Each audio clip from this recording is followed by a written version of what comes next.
হর হর মহাদেব, জয় মা কামাখ্যা। কেমন আছেন আপনারা? আই নো আপনারা সকলে খুব ভালো আছেন। আজকে ভীষণ মজার একটা রেমেডি দিতে চলেছি, আর ভীষণ ভালো কাজ করে, খুব ভালো কাজ করে। আমার নিজের সাথে হয়েছে, অ্যান্ড আমি আজ অবধি আমার যত ক্লায়েন্টকে দিয়েছি সকলেই হ্যাপি। আমাদের এখন যেই সিচুয়েশন, হাজব্যান্ড ওয়াইফের মধ্যে ম্যাক্সিমাম প্রবলেম থার্ড পার্সন নিয়ে, দুজনের মধ্যে সেই মানে একটা সাডেন টাইমের পর সেই অ্যাফেকশন, সেই অ্যাট্রাকশন কমে যাচ্ছে, দুজনের মধ্যে কথা নেই, একে অপরে একসাথে থেকেও ঘন্টার পর ঘন্টা কথা বলি না আমরা।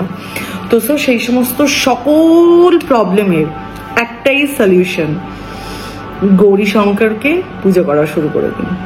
ওম গৌরী শঙ্করায় নমঃ, এই মন্ত্রটা, ওম গৌরী শঙ্করায় নমঃ, এই মন্ত্রটা দিয়ে শিব পরিবারকে পুজো করা শুরু করে দিন। মা গৌরী আর বাবা শঙ্করকে পুজো করা শুরু করে দিন। মানে আপনার থার্ড পার্সন যদি থাকেন, দেখবেন ম্যাজিকের মতো উধাও হয়ে গেছে। হাজবেন্ড খুব বেশি আপনার প্রতি অ্যাট্রাক্ট হচ্ছে, আর যেমন শিব পার্বতীর যেমন জড়ি, মানে কি বলবো, এতটা সুন্দর, মানে এতটা ভালোবাসার, তেমনি আপনারও হচ্ছে। আর আমি এটাই প্রে করি যাতে খুব তাড়াতাড়ি হয়। আর ম্যাক্সিমাম আমরা বাচ্চাদের নিয়েও অনেক সমস্যায় থাকি, কথা শোনে না, পড়াশোনা করে না, বাস কিচ্ছু করতে হবে না, গণেশজিকে পুজো করা শুরু করে দিন। বাচ্চাকে দিয়ে গণেশজিকে পুজো করান, আর নয়তো বাচ্চার টেবিলে লম্বা সুরালা গণেশজিকে রেখে দিন, ম্যাজিক হয়ে যাবে। বাড়িতে রাহুর প্রবলেম হচ্ছে, বা বাড়িতে খুব অশান্তি হয়, বা বাড়িতে কেউ নেশার আসক্তিতে রয়েছে, কিচ্ছু করতে হবে না, কার্তিকজিকে পুজো করা শুরু করে দিন। বাড়িতে ময়ূর পাঙ্খ রাখুন, যতটা পারেন অনেক ময়ূর পাঙ্খ কিনে সেটাকে রাখুন। আপনি দেখবেন বাড়ির অরাও ভালো হচ্ছে, আর সমস্ত শত্রু বিনাশ হচ্ছে, আপনার রাহুর প্রবলেম চলে যাচ্ছে, বাড়িতে যত অশান্তি আছে আস্তে আস্তে ঠিক হওয়া শুরু হচ্ছে। কিন্তু আমি বারবার বলবো, সমস্ত রেমেডি করার একটা নিয়ম আছে, একটা সার্টেন টাইম আছে। আজকে করলাম কালকে পেয়ে গেলাম, এটা হয় না। আমি যখন একটা এনার্জি, এত হায়ার এনার্জিকে যখন আমি কল করি, তাকে পুজো করি, তাকে আমি মানি, তখন তার জেনারেট হতে, সেই জায়গাটা সবটাই ইউনিভার্সের থ্রুতে তার কাছে মেসেজ হতে, আমার এই পুরো এনভায়রনমেন্টটাকে পজিটিভিটি করতে টাইম লাগে, মিনিমাম 45 days আপনি করতে থাকুন। আর এটা তো সেরকম ব্যাপার না, ভগবানের সাথে তো আমাদের কোনো কন্ট্যাক্ট থাকে না। তাকে আমরা যদি সবসময় খুব ভালো করে সেবা দিই, আমার বাড়ি ভালো থাকবে। শুধু ভগবানকে সেবা দিলাম, বাড়ির বাইরে মানে ঠিক ঠাকুর ঘর থেকে বেরিয়ে এসে ঝগড়া করলাম, সেটা করলেও হবে না। মানে আমাকে যেরকম আমার ঠাকুরকে সেবা দিতে হবে, তেমনি আমার কথা, আমার ওয়ে অফ টকিং, আমার ওয়ে অফ লিভিং এর মধ্যে সেবাটাই রাখতে হবে।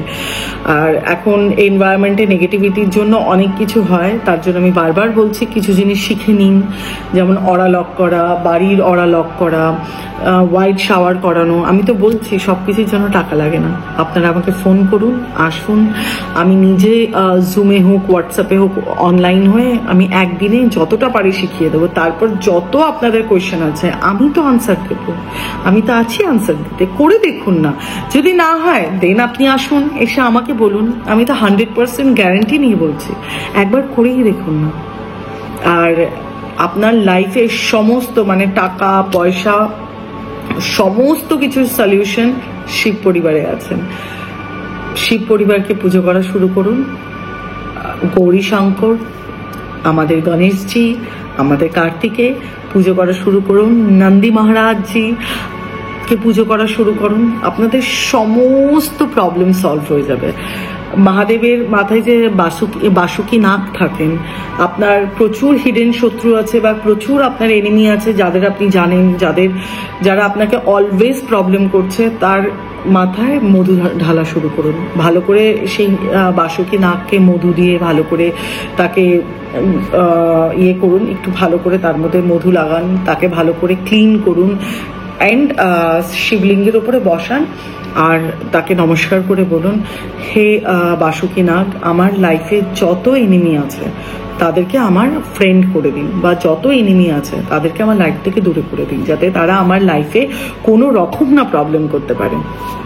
করে দেখুন।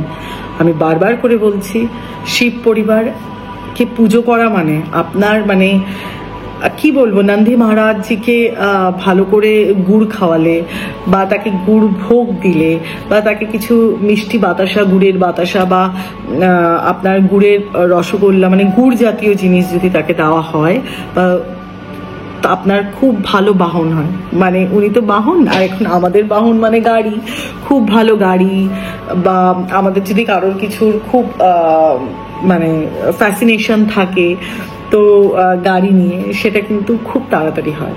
কিন্তু হ্যাঁ, আগেই বলছি যে কর্মটাও করতে হবে। ধরুন আমি রাতভর বাড়িতে বসে আছি বা সারাদিন আমি বাড়িতে বসে টাইম স্পেন্ড করছি, অথচ আমার মার্সিডিজ চাই, তো সেটাতে আমি নন্দী মহারাজকে গুড় খাওয়ালাম, নন্দী মহারাজও বলবে আগে কাজটা তো করো, আমি ওয়েটা দিচ্ছি তোমার গুড়, মানে যাতে তুমি মার্সিডিজটা কিনতে পারো বা ভালো একটা গাড়ি কিনতে পারো। তো সো দেখুন, যাই করুন না কেন কর্মটা ম্যাটার।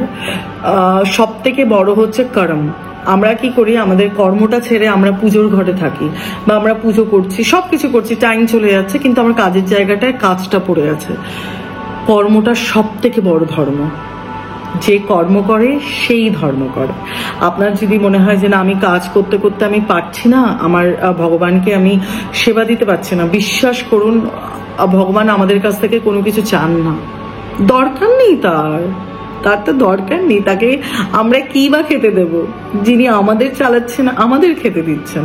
তো সব কর্মটা করলেই ভগবানের জন্য আসল ধর্ম হয়। এই জন্যই আমার স্বামী বিবেকানন্দজি বলে গেছেন, জীবে প্রেম করে যেইজন সেইজন সেবিষে ঈশ্বর। তো আমরা যদি মানে জীবকে যদি ভালোবাসি, আমাদের কর্ম যদি করি, আমরা যদি ঠিকঠাক ভাবে চলি, তো ভগবান আমাদের মধ্যে। আর আমি যদি একবার চোখ বন্ধ করে যদি মনে মনেও ভাবি বাবা তুমি যা দিয়েছো, thank you so much, thank you, বা আমি যদি মনে মনেও চোখটা বন্ধ করে বলি হে Mahakal Adishakti, thank you for everything, আমি তোমার প্রতিটা এক্সাম দিতে আমি রাজি আছি, আমি খুশি আছি, তুমি যা করছো যা দিচ্ছ তাতেই আমি খুশি, বাস আমার কর্ম করার রাস্তাটা দাও। করে দেখুন, মানে ম্যাজিকটা আপনি দেখতে পাবেন।